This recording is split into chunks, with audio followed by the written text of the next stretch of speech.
How to easily add money to PayPal. So to start, what you need to do is to open or log into your account. Since I'm using my laptop, I'm gonna open my browser and then search for paypal.com. Once we're on the website, we'll have to log in or sign into our account. And then once logged in, you will see this wallet option. Simply tap on this one.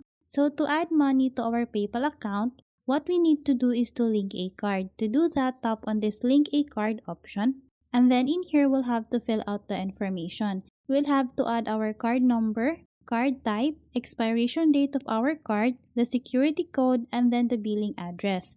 Once we're done filling out all the information, we'll have to tap on this link card option. Once our PayPal account is linked to a card, that's when we are able to add a money to our PayPal account. So that's how easy you can add money to PayPal. Thanks for watching, and if you find this video helpful, please don't forget to subscribe, hit the like button, and then the notification bell so you won't miss any of our future videos. See you on the next one!